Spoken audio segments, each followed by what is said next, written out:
In a sea of survival games, Valheim is a breath of fresh air, and with the newly released Ashlands expansion and the fact that I haven't even explored the Mistlands update, perhaps it's time that I jump back in and shine a spotlight on this gem. I did say back when it came out that I'd be back along for the journey, but the call from Odin can no longer wait, and what better way to present my journey than with 100 days playthrough. Under the game's default settings, Valheim condenses a day into 30 minutes, with 22 minutes of daylight and 8 minutes of night. So over the next 100 days, or 50 hours of gameplay, I hope to bring you along for the ride. So sit back, get yourself a nice hot cup of coffee as we begin our 100 days. As we're brought into our new world, gripped by the talons of our Valkyrie. Whenever you're spawned in, you're placed in the centre of the map, and before us lay monuments to all of the bosses we're going to have to defeat. At least all of the bosses that are currently in the game. It wasn't my plan to defeat all of these bosses in 100 days. Well no, Valheim is kind of a slow burner in that regard. But I did want to show you the progress of where I could get to in the first 100 days. The red stone monument would reveal the location of our first boss, Eikthyr, and from now on I'm just going to call him Ike because I can never pronounce that name properly. It's not long before I stumble across a picturesque view of the ocean with some sort of stone monument or graveyard. Often these are locations for bone piles, but quite a nice location to have one of these monuments just by the water. I'm stumbling across plenty of berries, but I'm yet to craft any tools. Now that I've found some water, we'll quickly gather the flint and stone we need. I was able to craft our first primitive stone hatchet, and as soon as I had, I went immediately to work on these wild boar. We would need both the meat and scraps in order to get stronger. I continued to explore along the coastline until I found a beehive. I put down a crafting bench as I didn't have a bow and arrow yet, so I couldn't shoot the beehive down. Nonetheless, I would need the wood later on, so we just deconstructed it by putting a tool bench down first. Being that we were quite close to a black forest area and still in the meadows just here on this bay of water, I decided to put down a campsite. Being able to place down a makeshift cooking station as well would mean that we'd be able to cook our food and survive a little bit longer. I also placed down some storage units just so I could bring some of these resources back and clear some of my inventory. Before we get the bow, one of the best weapons to use to gather hide is the flint knife and a sneak attack. So as the sun set on our first night in Valheim, we enjoyed some venison over the campfire. Day 2 and we was straight to chopping wood, and it was bacon for breakfast, followed by more wood chopping. And being that this little stone overhang wasn't going to provide us with any shelter, I crafted a hoe. Now it's pretty essential, this tool in the game, for flattening out ground, and I wasn't going to do an elaborate build just yet. My plan was just to make a little shit shack, so I made a little 2x3. I of course crafted a chimney on the side so we could cook even when it was raining, and we would benefit from the warmth of the fire next to our bed. There's a unique mechanic in this game where the smoke needs to ventilate out through a chimney, which is really clever. I decided to place the beehive down that we had found earlier as well and check that they were happy. And then it was back to hunting more boar. We needed the scraps and we needed the leather to make some armour. It was pretty late into the second day and I stumbled across a couple of boar on my way back to camp. I couldn't even see them, and if you get your torch out you tend to scare the wildlife away, so I wasn't going to say no to a few more leather scraps.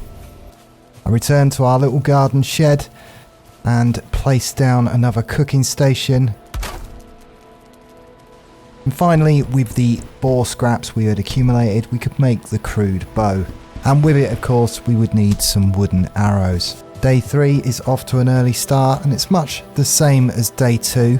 We need to go out hunting more wild boar and more deer.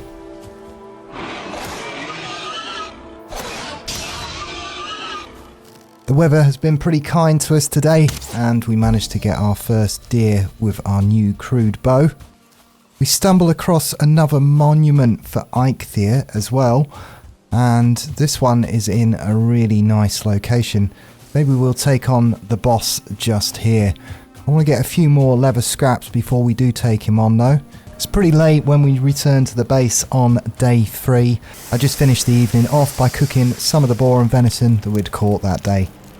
Day 4, still not strong enough to take on Eikthyr just yet, but our beehives are starting to produce honey. And later on that day we also stumble across a second beehive. So we'll have 2 queen bees producing honey. I am finding plenty of red berries spread amongst the place, but not so many mushrooms at the moment. The morning hunt has been pretty kind. I'm reduced back to our flint knife for hunting, as I need to get back to the repair station to fix our crude bow. When we return back to the base, I place down that second beehive that we found. And I also placed down the workstation upgrades, both the tanning rack and the chopping block. Along with a few torches, this now gives us a level 3 workstation, and we're able to craft some upgrades.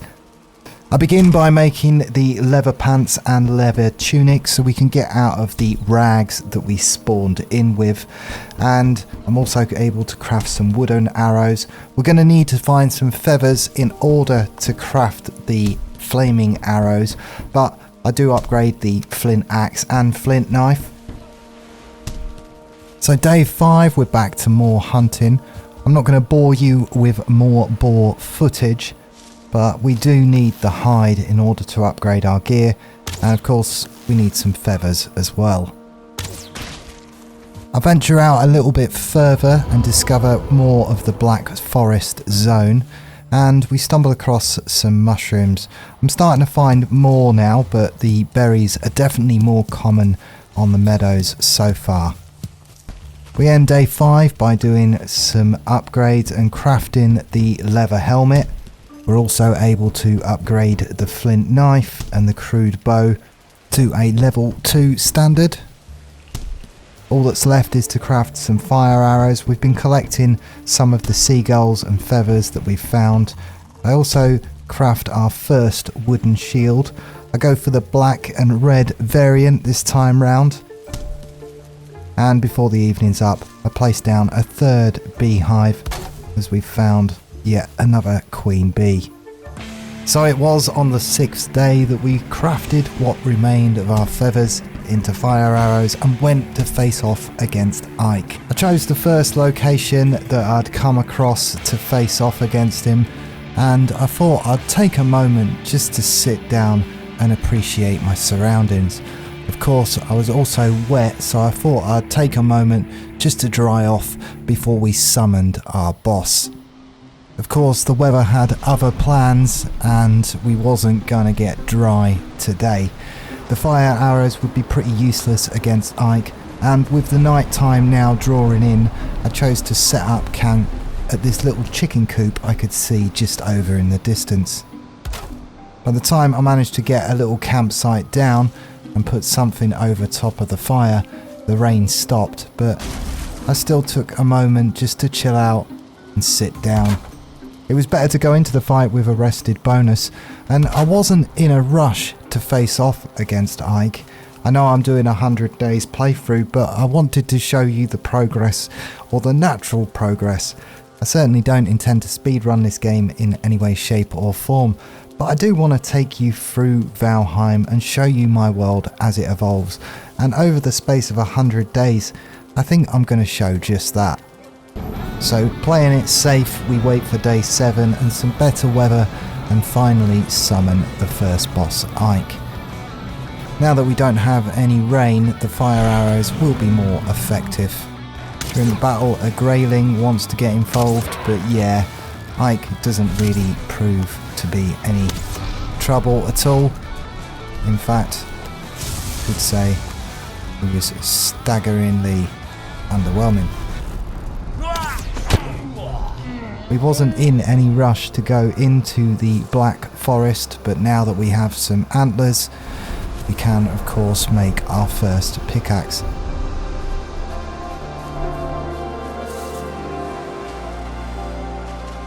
After vanquishing the Stag King, I returned to the Forsaken Stones.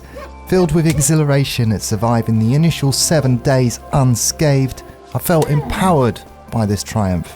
I became unstoppable, obliterating everything in my path, including Bambi, which I took as a sign for not dying in the first 7 days.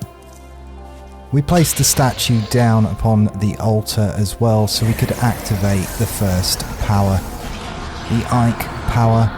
Not a particularly useful power. I tend to always forget that I've got that one on my toolbar, but it does give you a burst of stamina. So in the first 7 days, we've managed to bring down the first boss. So with what remained of day 7, I continued to make some upgrades at the workbench. I took all my armour and tools as far as I could, but bone fragments were now the bottleneck, which meant that the Black Forest was calling. I stuck yet another beehive down, this time placing it on the tree, and with what remained of the day I chopped wood. Of course, it wouldn't be my idea of a decent 100 days if we didn't attempt to make a better structure than just a simple garden shed. I wanted to feel at home.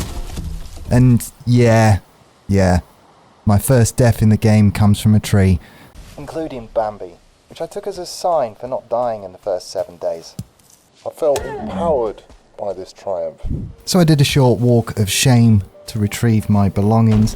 Dying in Valheim does come at a cost, 5% of your accumulated skill points, so you do want to avoid it if possible. Deciding I'd done enough for one day, I decided to get an earlier night.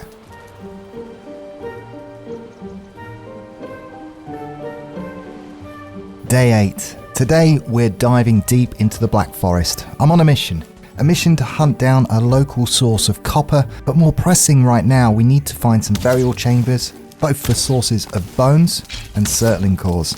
We need to set our sights on the Bronze Age, but before we can get there, we needed the cores to construct a smelter and kiln, and the skeletons would drop the bones we need to make stronger armour. At the entrance of the chambers, I quickly whipped up a campfire, ensuring I had a cosy spot for retreat, and I sat down to get a rest. Armed with only a primitive club and axe, I had to tread cautiously through the initial dungeons, until I could lay my hands on some beefier equipment. Slow and steady wins the race. The dungeon was massive, easily one of the largest I'd ever encountered, with chambers sprawling both above and below. However, my loot haul was disappointing. Just a handful of surtling cores, far from enough to start crafting the smelter or kiln. Maybe the real treasure lay deeper down, but as a ghost awaited me through the last door, I chickened out. I wasn't exactly itching to deal with that thing at the moment, so I decided to take what I had and head home. By the time I emerged, darkness had swallowed the land. Even though I didn't have the surtling cores, the bones we had gathered weren't in vain. With them, I crafted a sturdy deerhide cape and beefed up some of our leather armour, making me a tad less squishy and a whole lot more prepared for day 9. And I wasted no time diving back into the hunt for more burial chambers. I'd barely stepped into the forest when I stumbled across my first troll, always grumpy from perpetual rug burn. The unwillingness to at least comb that arse crack, let alone visit a barber, proved too much for these creatures, and upon reaching full adulthood would become quite miserable. I opted for a sneaky backstab with my trusty flint knife. The initial strike landed, knocking a good chunk of his health, but I found myself on the defensive, forced to switch to ranged combat. In a tense one-on-one showdown, I swiftly ended the creature's misery, but even in death it seemed sitting comfortably was out of the question for him. His hide would however unlock a new set of armour. The troll hide set would be my preferred choice over the bronze armour moving forward. I ventured into the forest to dispatch some pesky skeletons that had taken residence in an old coastal fort. Unfortunately, my axe swings missed their mark, clinging against tree trunks instead of bones. And with a sigh of frustration, I embarked on my second walk of shame. Opting for caution this time around, I hastily retrieved my gear. Dealing with the skeletons this time wasn't too much of a challenge. Really, they shouldn't have been that much of a challenge earlier. But as night began to descend, I decided to call it a day. Though I'd managed to snag some troll hide, but the lack of cores meant I was still relying on primitive weaponry to navigate the forest's dangers. On day 10, it's back to the hunt for burial chambers.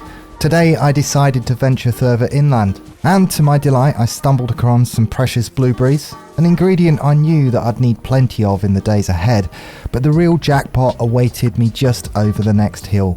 Another burial chamber, stacked with all the cores necessary to craft the smelter and kiln. Bursting with excitement to start forging, I hastily made my way back home. While I wasn't quite ready to establish my base, the urge to wield my first copper tools was too strong to resist, and a temporary setup of the kiln and forge would have to suffice for now. I'd also gathered enough bones to invest in the bone tower shield. Tower shields having the best block value in the game, but are unable to parry. This shield would see me through for quite some time, and it does look pretty cool.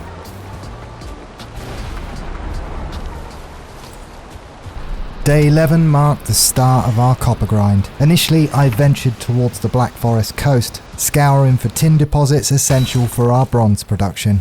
Over the next few days, we diligently amassed both tin and copper, with little remarkable occurring. On day 12, we did vanquish a troll, which afforded us the means to craft an additional piece of troll armour. And to streamline operations, I temporarily erected a mining shack near the local copper deposit, which in turn simplified both rest and tool maintenance. However, apart from gathering essential resources, the days passed relatively uneventful, and it wasn't until late on day 14 that we finally accumulated enough bronze ingots to fashion our first Bronze Age weapon. I elected to forge a new axe, and with it we'd gain the ability to fell pine trees in the Black Forest. These trees yield core wood, crucial for the construction of sturdy structures and indispensable for crafting the robust spiked walls favoured by more defensive-minded players. Day 15 began with further mining in the copper mines, which carried well on into the next day. I then utilised my new axe to gather core wood from the firs and fine wood from the birch trees. However, transporting these materials back to base posed a challenge, and I realised I would need a solution for the future. On the eve of the 16th day, I was able to craft the Stagbreaker with the core wood I'd collected. The weapon's area of effect, plus its blunt damage against skeletons, would make the burial chambers easier going forward. And on day 17, with the acquisition of wheels, we decided to invest some of our materials into a cart. With the Black Forest conveniently located near our base and an abundant reserve of copper, tin and wood to collect, the cart would undoubtedly prove invaluable in transporting all these goodies back effectively. I had enough bronze and copper to make the bench up to a level 2, adding a forge cooler, and with what materials I had left, rather than invest in a new copper tool, I instead upgraded the axe. The durability was more important to me right now. I could easily repair the primitive pickaxe at the mine itself, but the copper axe would need to last that little bit longer until I returned home. Day 18. Now equipped with the means to bring lots of wood back to base, I spent the next 3 days gathering so I could start building my starter base. In a usual playthrough, I'd build a little bit and then go and gather some more resources, but this time I wanted to have all the materials back at the base first, so I could concentrate on the build in one go and not just do it in little bits. So not much to know over this time. I did craft a fine wood bow on day 20, and I also put it to good use against a troll. So by the end of day 20 I had enough wood to make an upgrade on the fine wood bow, and the troll leather was enough to make another piece of the armour. Day 21. Today I made a decision to clear a path through the forest. Making it easier to manoeuvre the cart backwards and forwards, I set up a mining shack at a stone circle, conveniently located near an abundant copper and wood source, and proved to be a strategic move, as all the wood I cleared along the path would be utilised in the construction of our base. Day 22. Today I gathered the last of the wood needed to begin the building. I felt a sense of pride in the path that I'd created, providing a secure location to store my car on the edge of the meadows. So it served as a convenient drop-off point, and working long into the night I returned with yet another full cart of wood and satisfied that I'd streamlined my whole hauling process. Day 23, and we're finally at the part of the video where I do my speed build. Well, we're going to spend the next 10 days anyway getting something more established than this garden shed that I've been living in. And with all structures, it begins by laying the foundations and getting the surface ready. So I spend the first few days of this build just flattening out a surface.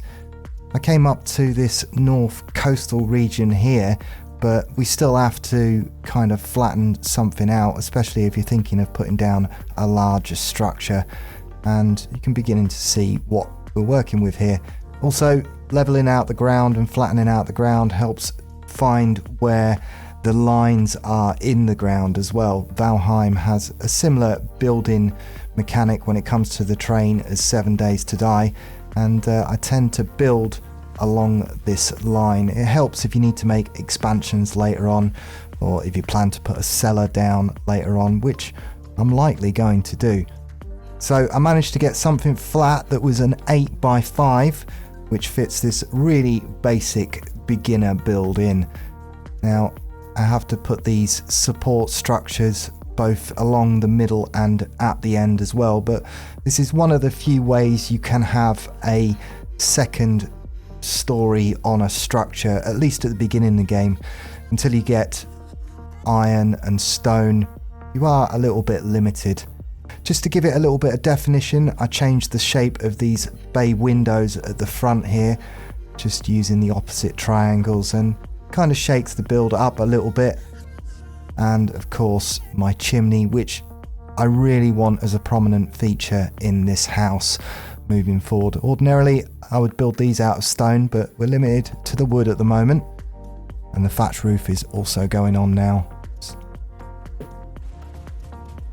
So I slow things down here just to show you the fireplace. Like I mentioned, I do want this a feature, and we could change this and have it, and I probably will change this to a stone fireplace later on. But the important thing is I put a couple of 45-degree beams in here and just create a little bit of a hearth.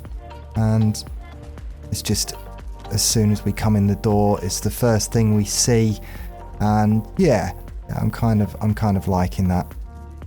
Now the windows, I'm kind of happy with them having this open plan look, but I do want to take them a little bit further away from the beams, so I just use a couple of these squared 1 meters and just tidy it up with a couple of more beams. Again, you end up adding a lot of this stuff over time. Now onto a set of stairs. I put a cupboard underneath the stairs, just a little stash point, but I'm likely going to put a basement on this structure, so we'll end up digging down, and I think that this area will probably change. So day 33, and I thought it was finally time to have a little walk round and show you my progress. So as we come in the door, the first thing we're faced with is the fireplace, and that's likely going to be the only thing that stays. As I mentioned briefly before, I'm probably going to put a basement on this structure. If we come upstairs here, where I've placed the bed, we can utilise the rest point because it's above the fireplace, so I tend to like to have a structure above the fireplace for the bedroom.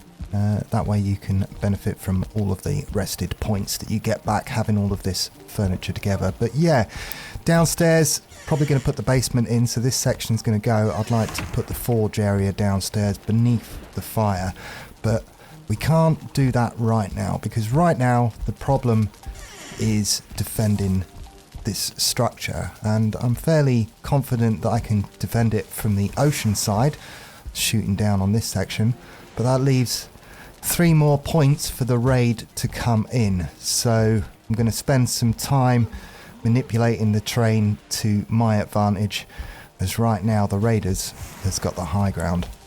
So now on to turning this into a fort, and of course, it's back to more terrain manipulation. I've got to make sure that the raiders don't have the high ground, so that means a lot of flattening and a lot of digging. But I also want to be able to bring my forge and kiln up the hill here, because we don't want to be dropping it off at the bottom and having all of that separate, at least not at the moment. So the idea was to put a kind of fort style wall around this structure and just be able to defend just a little bit. Quite often I can bite off more than I can chew in the beginning of the game and build a really huge structure, and then I'm kind of struggling to defend it once the later raids come on.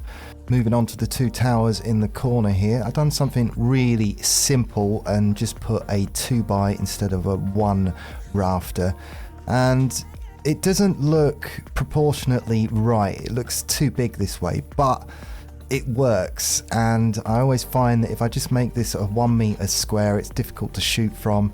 And like I say, later on these will both disappear, so I'd rather have something that actually works and that I can shoot from rather than just the 1 meter square.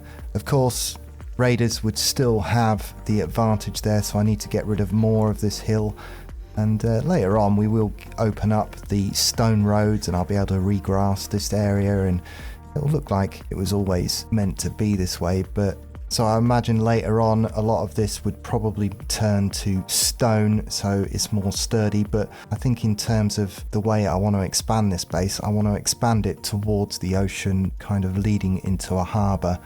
But it's starting to come together here, and I'm feeling a little bit less vulnerable now that we've got a wall around our structure.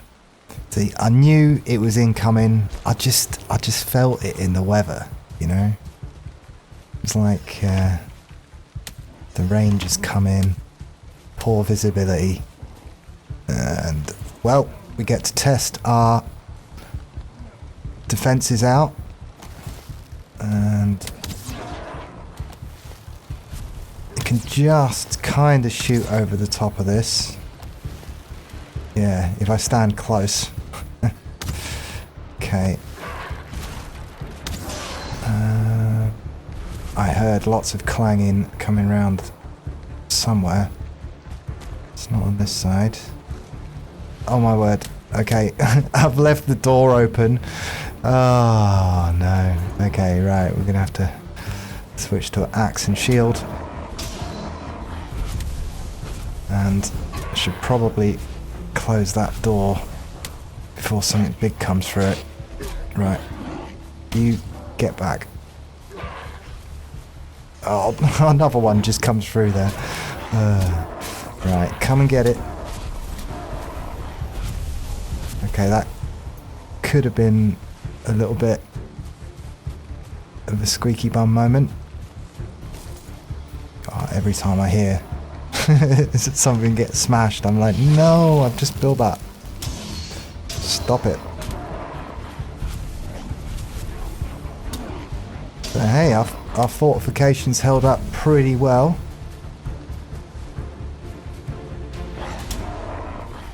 Just about managed to get the spikes down in time, and hey, look at that, day 39.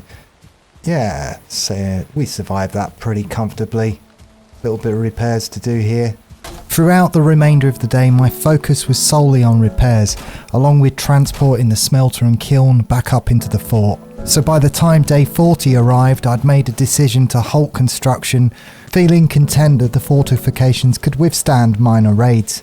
With a need for additional core wood to mend the spike walls damaged during the last raid, and a shortage of tin and copper, I set out for the coast to gather more resources. The sound of my activities attracted the attention of a troll, and recognising the potential danger of engaging the creature while fatigued, I chose to confront it.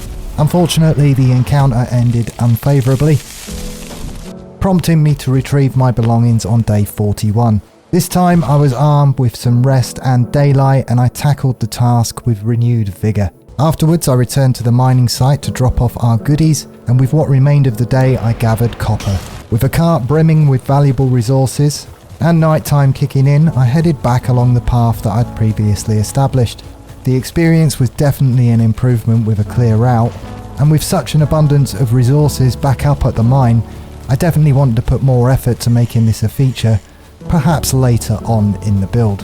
I managed to fashion a cultivator, an essential tool for farming, and while exploring the Black Forest over the last couple of weeks, I had stumbled across some carrot seeds, and realising the importance of establishing a farming plot sooner rather than later, it was on day 42 that I commenced with the task of cultivating. Without adequate space in the compound, I opted to utilise the exterior wall, planting the seeds I had acquired, which I'd later no doubt harvest to produce more seeds. I finished off the small plot with some garden fences, adding a touch of charm to the area. Day 43 brought about need for change. Lacking the necessary materials for a complete set of troll armour, I yearned for combat. I recalled a troll cave along the northeast coast, and deeming it a suitable battleground, I set forth. As I anticipated needing resources from the area I brought along the cart, it had now become the case that I was strategically using this as a waypoint and a safe place to retreat to on the outskirts.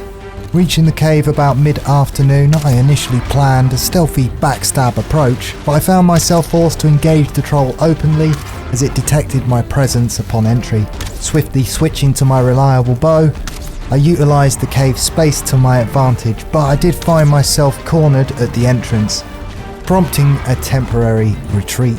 However, seizing the opportunity, I returned moments later when the troll's attention had waned, dispatching it quite easily to secure its hide. While some might deem my tactics somewhat cheesy, the necessity drove me to ensure victory. Upon exiting the cave, another troll loomed in the distance, presenting yet another opportunity for hide acquisition. With ample daylight and favourable open space for combat, dispatching this troll proved relatively straightforward. And despite a rogue skeleton delivering the final blow, nonetheless the hides obtained from both these encounters would prove sufficient enough to make a full set of the troll armour once we returned home. Preferring to maximise my time, I opted to spend the night mining copper rather than returning home. The prospect of filling a cart with more resources seemed too enticing to pass up, and this positioned me to start day 44 a little bit closer to the Black Forest. With the knowledge of that unexplored dungeon lingering from my initial week, I resolved to revisit it. I was curious to see if the ghost hiding behind that door was guarding a motherload of loot, and to my satisfaction, as it turned out, it was. The stag breaker proved instrumental in dispatching the skeletons, and moving forward, grabbing additional cores and valuable trade goods shouldn't be much of a problem. As day 45 dawned, I finally amassed enough troll hide to fashion the cape and hood, completing the troll armour set. While there was still room for upgrades, I prioritised enhancing my stag breaker to level 4, and additionally, it was time to harvest the carrots. Although I opted to replant them to ensure a steady seed supply, the realisation kicked in that our kitchen needed upgrading to fully utilise the fruits of our labour. Feeling a tad fatigued as I approached the halfway mark in my 100-day playthrough, I decided to indulge in a pint of ale and unwind by the comforting warmth of the fire. Gazing into the flickering flames, I idly pondered potential additions to the game, whimsically wishing for a pipe to provide an extra rested point and an opportunity to blow smoke rings during my downtime. Lost in thought, my mind wandered to Middle-earth, as it often does, and I began to think about a scene with Merry and Pippin indulging in salted pork. It was then that the realisation struck me. I needed to tame some pigs. And with that in mind, I embarked on the task of taming some pigs. The weather mirrored the typical gloom of any day in the UK, making spotting animals a challenge. However, as the skies cleared, I managed to lure a couple of pigs into a temporary pen, only for both of the idiots to impale themselves on the spiked walls. Undeterred, I dismantled the defences temporarily and successfully enticed another pig into captivity. I proceeded to set up a second pen at the opposite gate, hoping to capture an additional pig, and by the evening I had secured 2 of them. I was keeping a watchful eye as they depleted my raspberry stocks, but as I rearranged the staircase, an unexpected raid commenced. I was ill prepared as many of the spike walls had already been removed, and my poor pigs were left defenceless out in the open. Instinctively, I did what any sane Viking would do. I grabbed my stag breaker and met the encroaching threat head on. Though it wasn't quite enough to prevent my demise for the 4th time, Upon regaining consciousness, a sense of relief washed over me as I discovered my breakfast remained unscathed, albeit in a state of distress. Once I reassured them both of their safety, the pigs resumed their taming process. It was on day 48 that I ventured into the Black Forest and dismantled my first grey dwarf spawner. I dispatched yet another troll, however the scarcity of tin hindered my efforts to sustain pork production back at the base. I shifted my priorities to crafting a butcher knife, and now I was seriously considering the installation of a cauldron. I felt more than ready to take on the next boss, but the looming threat of the infestation raids that would follow, and considering where my journey was going to take me, food preservation became paramount, which meant the construction of a basement. With the carrots yielding and a surplus of pork anticipated, organising the kitchen became imperative, so I could prepare for the challenges ahead. Despite my eagerness to expand and construct a basement, I knew it would require significant effort, so I braced myself for a grind. The day kicked off with farming tasks like planting carrots, and shortly after I embarked on a wood gathering mission, essential for my upcoming project. I was determined to fill my cart. The grind extended into day 52, but yet the effort proved worthwhile. I concentrated on collecting both core wood and regular wood, as well as procuring copper for my upcoming endeavours. Upon returning to the base before commencing the basement project, I took a moment to reinforce the spiked walls. I anticipated the possibility of a raid catching me off guard. Recognising the need for space, I decided to dismantle the shelving unit, and beginning in the centre of the floor, I cautiously wielded the pickaxe to excavate. Predictably halfway through the dig, I faced a raid, but the spike walls proved their effectiveness, and on day 53, following the raid, I swiftly restored the defences and resumed digging. The goal was to descend by 2 meters, so I proceeded meticulously. As I previously noted, establishing a natural line during your initial construction in Valheim can prove invaluable for future expansion. I made sure to leave some room behind the walls so we allow for some discreet placement of tool bench expansions. However, now my priorities lay in constructing a storage area. On day 54, with the stairs reinstalled, I found myself facing an empty box room basement. That satisfied me to a considerable extent.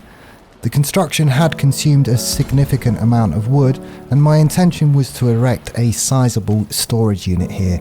So, with the immediate need for more wood, I decided to kill 2 birds with 1 stone, and I opted to carve a pathway through the forest adjacent to my base. Given that I regularly traversed the forest while fetching copper and hauling that cart, I saw an opportunity to connect the 2 pathways with the one I'd already previously created leading towards the river. So by day 55, things were finally falling into place. Assembling the storage unit consumed most of the day, resembling a frustrating IKEA shelf experience, yet with all the resources conveniently stored downstairs, relocating all the tool benches made perfect sense. As I mentioned before, I discreetly stashed the chopping blocks and tanning rack behind the walls out of sight. This freed space upstairs for a kitchen expansion, and my immediate focus was the placement of 2 fermenters. These would serve us well for crafting meads and healing brews, and although I could have placed the cauldron earlier for better food options, I had at the time just prioritised growing carrots, recognising the importance of harvesting seeds to avoid the reliance on finding more in the Black Forest. So now, with ample supply of carrots and boar meat, obtaining the next tier of food was no longer a concern. On day 57, my thoughts turned to the next challenge, facing the Eldar boss. Over the next couple of days, I completed the organisation of materials, ensuring they were all settled into their new homes. Additionally, I also crafted an abundance of food in preparation for a potentially lengthy journey ahead. Uncertain if the next boss would demand construction of a boat on this particular seed map, I opted to explore southwestward, gradually expanding the fog of war in that direction, but before embarking on that investigation, I utilised the cart on my newly carved path to gather more copper. By day 58, I was fully prepared for an adventure. My first task was to establish a portal at the base, and judging by the map, reaching the Eldar boss would require covering quite a distance. And if travelling by foot, it would be a journey that could end up spanning several days. To prepare for the possibility of needing a boat, I packed some copper nails. However, setting up a waygate would undoubtedly save time. I was aware of a black forest in that direction, teeming with unexplored dungeons, and my plan was mostly to hug the coast. Although navigating through the forest at night proved challenging, seeking refuge, I spent the night in an abandoned shack. On day 59, refreshed and with the veil of darkness lifted, I pressed on towards the Eldar boss's location. My route predominantly followed the coast and the foreboding Black Forest. However, as the day drew to a close, luck smiled upon me. The map unveiled a trader's whereabouts, and this discovery presented the perfect opportunity to establish my second waygate, as it would serve as a very convenient waypoint for future travels. It was also situated conveniently near the next location of the boss fight, so making the arduous journey on foot made it all the more worthwhile. I naturally knocked up a sturdy shack just to defend our waygate. By the beginning of day 60, we had a trade route established. After spending a few days trudging through the wilderness on foot, I returned home to find my first batch of meads had completed. Among them were healing meads and the ever crucial poison-resistant potions, essential for survival in the swamps at this stage. But the real treasure trove awaited me at the traders. With eager hands, I raided the chest where I stashed all the spoils from my dungeon dives over the past 60 days or so. And lo and behold, after selling all of my gems, my stash had amassed 896 gold pieces. A mere stone's throw away from acquiring the legendary Menenor. In Norse mythology, this belt was worn by Thor himself. In the current build of the game, expanding the inventory capacity outside of mods isn't possible right now, but the belt does grant its wearer an extra 150 carrier weight, a godsend especially during the resource gathering expeditions. The allure of the fishing rod and the handy headlight was tempting, and I no doubt will pick them up later, but ultimately I decided to wait and get the belt another day. With what little remained of that night, I tended to the farm and slaughtered the surplus of pigs. Day 61 dawned and I stood on the precipice of a new adventure. Of course, after defeating a boss, you will up the raid difficulty, and with the looming threat of swamp raids and troll attacks, it's best to be settled in a stronger base before going and upping the difficulty. I made sure to feed the pigs and tend to my crops before we set out, knowing that a well-stocked pantry and a thriving farm would be a welcome sight upon my return. I also seized the opportunity to upgrade my troll armour, as I'd been a little bit lax with the upgrades. And despite the boss lurking close to the trader, by the time I'd finished all my chores and made my way to the outskirts, nightfall was fast approaching, and facing off in the dark was a risk that I wasn't willing to take. I set up camp after clearing out a dungeon nearby. This meant I could get a rest buff going into the fight, and setting up camp in a nearby dungeon meant I could gather the rest of the gold I'd need to buy the belt from the trader, and I'd start the day just that little bit closer with a rested bonus. The epic tale of day 62, a day destined for glory and heroic deeds, or at least that's what I told myself. With the rested bonus intact and the weather on my side with a chance of epic loot, it was time to take on the Eldar boss. Now, summoning this boss takes 3 ancient seeds which you sacrifice at the altar. The strategy, stay as far away as possible and pelt him with ranged attacks. And those 4 pillars, they're not just for show, they're your best friends in this fight. His ranged attacks can't penetrate them, so dance around like you're playing a game of musical chairs. When he raises his hands in the air, he will summon roots to your position, so you just move on to a different pillar. Defeating the boss unlocks the skeleton key, and that unlocks all of the crypts in the swamp. And with boss number 2 defeated and my raid difficulty cranked up to "Are you sure you want to do this level?", it was time to think about upgrades. Stone and iron are now on the menu, but first I had my eye on that snazzy belt. So I scourged up the 950 gold, which let me tell you is a lot harder than it sounds at this stage of the game. But hey, a belt that reduces weight, then sign me up. And with the belt secured and my pockets lighter in more ways than one, it was time to deal with some boss related housekeeping. You know, the usual type of stuff like mounting heads on altars to unlock powers. This one gave me the ability to chop down trees like a lumberjack on steroids. Not the most glamorous power, but hey, it beats the stamina boost you get from the first boss.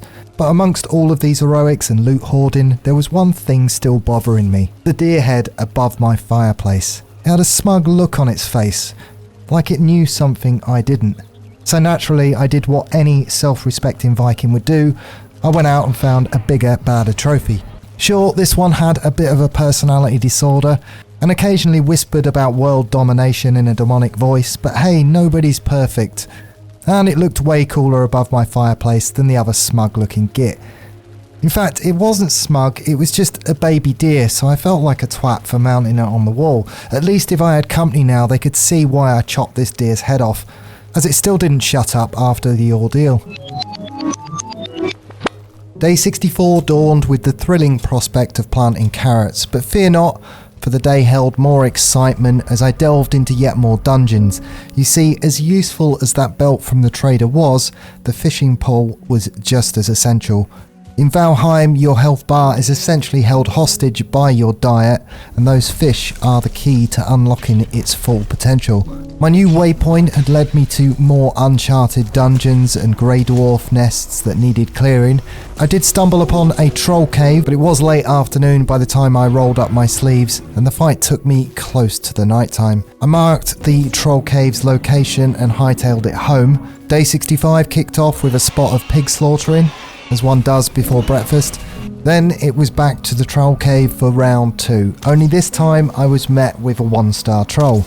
As if regular trolls weren't enough of a headache already, now they come with a star rating. But hey, a little challenge never hurt anyone, right? Well, except for the troll.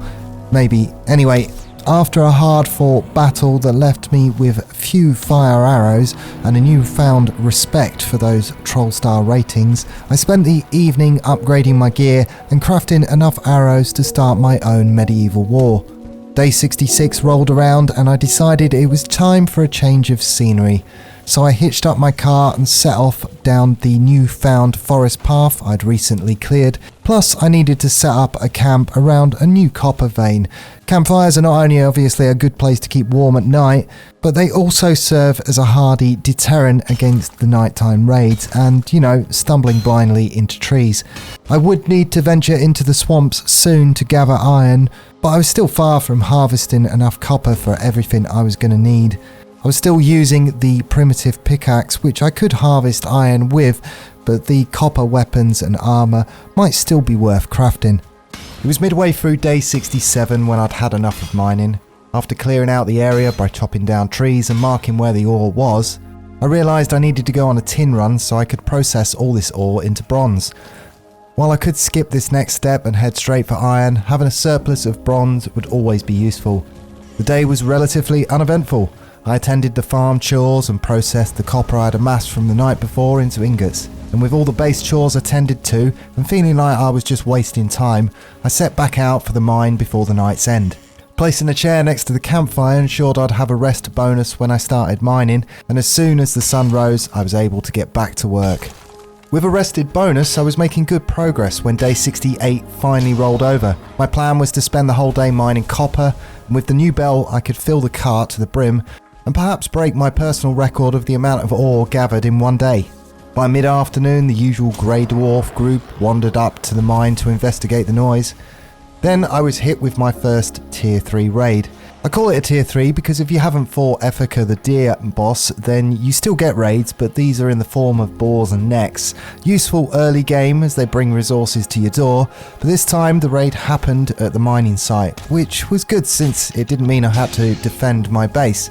The raid consisted of skeletons and drogor, which are like these undead zombie Viking things, and can be quite tanky.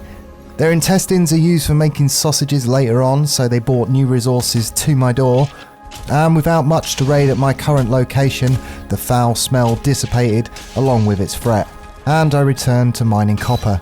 I pushed on for the remainder of the day, but with the raid interrupting, the cart wasn't as full as I would like. Still, I was making progress. With a fair amount of copper amassed, my next objective was tin. Tin is usually found around the coastline and rivers, but with few rivers running through my particular black forest, it meant I needed to explore more of the coast. There's also a few dungeons that I hadn't explored yet, So on day 69 I left the car back at the mine and proceeded along the northern coast. With the belt, carrying ore was much easier, and I finished off the odd dungeon that I'd missed on the side, as usual using the car as a midway point. By the end of the day I had collected a couple of stacks, but I was a little disappointed with the dungeons that I'd looted along that side. And since I'd taken most of the tin along that part of the coast, I decided to explore more in a southeasterly direction. I couldn't go directly as the crow flies because of a large section of my route had a snow-covered mountain in its centre. But if I stuck to the southeast coast through the night, it was quicker than running straight back to base. As dawn rose on day 71, I was still making my way back to the trader. Between the few dungeons that I'd run and the gold I'd grabbed from my base using the portal, I had 769 gold. It was enough to buy my fishing rod and some bait. And I almost had enough money to buy the crown that provided a headlight. But since I hadn't discovered any swampland yet, I wasn't in a rush to get that upgrade. And after spending a couple of days away from the base, it was time to harvest the carrot seeds and replant the farm. Midway through planting though, I experienced my first troll raid. To protect my base, I decided to lure them away and face them in the open. With two groups of pigs breeding in each corner of my base, a troll could easily knock down a wall and kill them.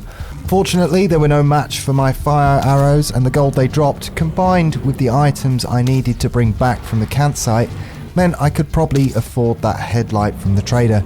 With little time left on day 71 after the raid, I still needed to pull back the car from the mine and process all that tin, so I spent the rest of the night doing just that. As dawn broke on day 72, I still had many chores left at the base.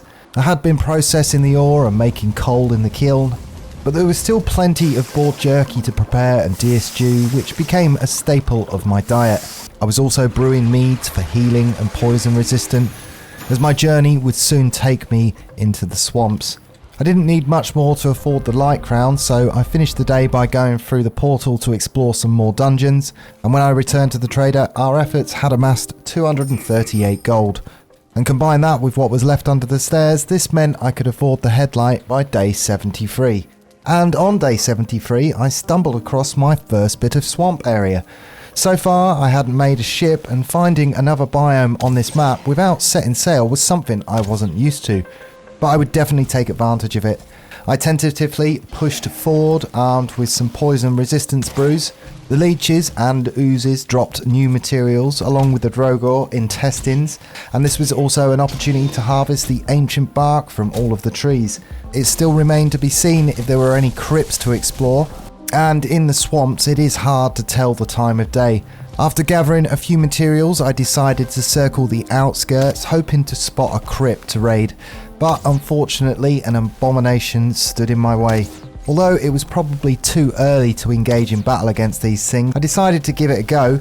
The abomination got confused as I tried to run up the mountain into the snow, but despite it taking a lot of arrows, I managed to defeat it before the day's end. The roots it drops would also go towards making the root armor, something I would need to craft later on, but rather than spend a night in the swamp, I headed home to free up some inventory space and attend to the bees and crops. As I was finishing up crafting some arrows in preparation for exploring more of this swamp I'd discovered, if I could find a crypt and get some iron, I'd be able to make some significant upgrades. So I carefully explored the outskirts. I underestimated how much damage a 1-star Drogar could do, so the day was off to a rough start. And after running back, I took more care exploring what I could see. But it looked like the swamp was just a small chunk, not large enough to have any iron or any significant resources in it. I took refuge that evening in a small shack on the outskirts, and on day 76, just to make sure I hadn't missed anything, I explored more of the swamp. I did see another abomination, but it blindly ran up the mountain and I couldn't pursue it. So with the swamp not having the necessary resources to make that jump into the Iron Age, I returned home empty-handed. It was more than 3/4 into my 100 days journey, and I knew I needed to make a harbour for my base, and this map's seed had placed me on quite a large continent, so the need for a ship hadn't arisen yet, but it was inevitable, and I needed to sail on the open waters sooner rather than later, so that meant I needed to get more wood for a large construction project. Of course, utilising the car, I headed to my usual spot to mine and gather what I needed. With the new power I'd gotten from the Eldar boss, chopping down trees was a lot faster, so I spent the next day and a half ferrying wood back to the base. So by the time day 78 come along, I'd gathered enough wood to begin my harbour construction project, and this was going to take at least a week of game time to complete. Along with doing 100 days, it wasn't just about defeating all of the bosses, it was about showing the natural progress of how my bases expand, and for this project and building a harbour, I did want to make a huge expansion. So we get to another part of the video where I'm doing a time-lapse build on our base area here. Of course, it was super important to me over 100 days playthrough that I install some sort of harbour area, and flattening out this terrain and taking the time to do this can take a little while. Now bearing in mind that I haven't unlocked any stone yet, so we can't fortify our base area with anything to do with stone, but we can get a rough outline of how I want to do this. And of course, when we come back on our boats and unload, I want to bring the smelter and the kiln down here so we can process all of the ore down here as it comes off of the boat. And Valheim is all about setting sail on them open seas. It wouldn't be a Viking survival game if it didn't involve big ships, and when I bring my big ship home, I want to be able to bring it into some sort of harbour area. So it's at this point I must apologise. I'm going to pass you on to my past self, because what I did was I ended up recording this screen rather than going back to my other screen, so we missed some footage. I really feel stupid for doing this, but I've been recording the wrong screen for the last couple of hours, which means I've missed about 4 days gameplay, and something did happen in them 4 days.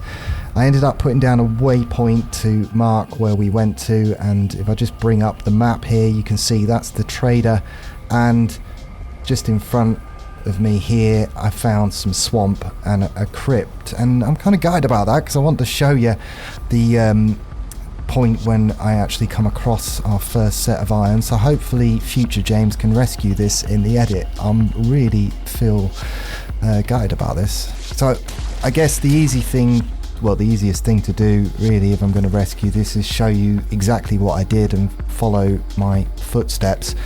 I came to the edge here. I felt it was going to be easy to kind of swim across if I got rid of the leeches. As you can see, I've kind of lifted some of the terrain up here because I thought I might be able to level it out a little bit. Get rid of the leeches, and I just ran for it, and as soon as I got over that hill just in front of us, I saw a crypt. So let me just demonstrate that. I've left some of the iron right at the front there. There's actually quite a lot of resources to bring back. I couldn't bring back all of it. And there we go. There's the crypt. I just smashed out one of the lights. It was kind of on the edge. It's an abomination over there, but I figured, yeah, I would just run for it, and I've done the same again. But rookie mistake. So yeah, plenty of mud piles in this crypt. I actually find the crypt's easier to do than the burial chambers, to be honest, if you've got the stag breaker. So yeah, when you can hear stuff on the opposite side of the wall, the bone there, you can kind of use the AoE damage. So yeah, that's about it. There's still plenty of scrap to bring back, and we'll run out just like I ran in. Of course, marking this area. This does look like a much bigger swamp to explore. Okay, and yeah, I'm just gonna run around this and get out as quickly as possible. You don't want to hang around the swamp at night. And straight up here, and of course I haven't got a boat yet, so I just ran back.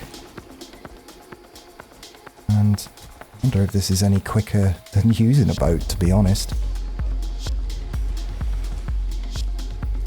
So yeah, I've just done the same thing again, and I guess, well, I lost approximately 4 days footage there, so I'm sorry about that, everybody, but I have managed to open the map a little bit more, and we finally got our iron. Oh yeah, You can see from here that angle, but it's there's a big mountain right in the center of this continent. That's going to be an area to explore. And look at the size of that. Almost back home now, so that's basically how we managed to get onto the Iron Age. On day 88, I returned home with iron. This meant I could build the stonecutter's table and begin upgrading the base. Time was against me, but I needed to replace the fireplace and start work on this stone chimney. The stone hearth took up more space than the original fireplace, so I had to carefully plan this build. It was clear that I needed a lot more stone to complete this task within the time that I had left. Fortunately, I had been stockpiling all the stone I had acquired from mining copper back at the camp, so I hoped it would be enough for the materials that I needed. By day 90, I had built and rebuilt it multiple times, and I was starting to feel the pressure of the time frame. However, my foundations were correct, so I was confident I could taper off the chimney properly, allowing smoke to ventilate and retain its open plan look, or at least the one I wanted. By day 92, I was satisfied with the interior work, but the tricky job of getting the roof on to finish the chimney pot remained. Placing a 45-degree roof tile in the chimney would stop the rain from putting out the fire, but ensuring the smoke could still ventilate took some time to get right. To finish off the look, I placed small wooden walls in a circle just to add a little extra detail. With the stonecutter's table, I now had the ability to create paved roads, and with the time I had left, I wanted to add a little more detail to the terrain. I still want to keep the wooden veranda around the outside of the base, but to prevent the wood from aging, I placed stone foundations underneath. This way I wouldn't have to keep repairing it if I liked the newer wooden look. On day 94, I knew it was down to finishing touches on the base. One thing I wanted to address was the entrance to the porch. It didn't flow with the rest of the build. It was sloping down and out, and I felt it would look better if it mirrored the windows above. And as day 95 rolled by, it was time to get some more stone. The supplies at the mine hadn't gone as far as I'd like, so I went back to see if I'd left anything at the first mine. To my dismay, there was barely a couple of stacks, so making a pathway out from the base down to the road through the forest wasn't going to happen yet. However, there was enough to build a pathway around my farm area and give some love to that part of the build. This was tricky, and it involved gradually raising the terrain to enhance the pathway and look. I did end up placing some stone blocks next to the path and the ocean to give a natural kind of barrier look. I also felt that the windows around the base needed some TLC, so I used some 2-meter wooden beams to create some windowsills and add a little bit more life. All that remained was to link the path from the bottom entrance right up to the top. And of course, the last project I wanted to wind up before the end of my 100 days was to enclose the smelter in section. The kiln and smelter were kind of ugly, and taking the time to encase these structures in a dedicated unit would both strengthen them from attack and make them look just a little bit cooler. Just like the chimneys, they needed to ventilate smoke, but I was able to incorporate them into the build and keep the veranda around the top.